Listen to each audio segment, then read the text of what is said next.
How's he doing? He's doing great. I'm sorry. He's doing great.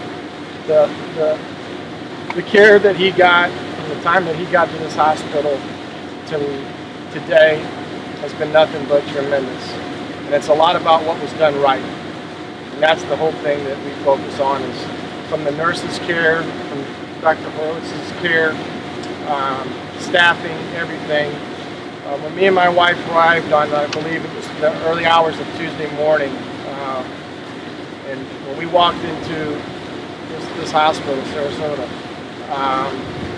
there was a very calming effect on me and my wife, and under dire circumstances. So everything that we could have asked for as a family, the people here in Sarasota, even you guys, the media, has been great to at least give us time to get through this ordeal. And he was setting up, he was a little tired, he's breathing on his own, he's eating what he can, but he got out of bed for the first time today to walk around. So just very, very, very thankful for everything. Coach, can you talk about the young man who literally risked his life? It's very hard to get out of a ripcord, but to go and save someone and pull them to safety and start CPR is incredible. The young man, Mitch, but yes, we really haven't had a chance to really sit and talk with them. And the boys have been here every now and then. They were actually got to come up and see Isaac for the first time yesterday evening, and that was quite a, as you can imagine, a rewarding but emotional time.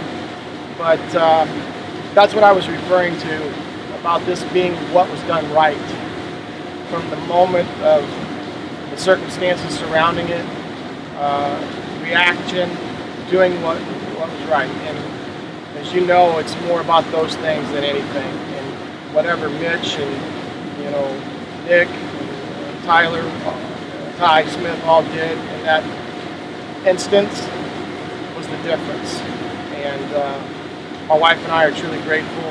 And but it was even more rewarding last night to see those guys come in. And Isaac was at first apprehensive about seeing anyone, but as the day went on, he started requesting if he could see those guys. And he had a little conversation with his sister in the morning yesterday, which was emotional, as you can imagine.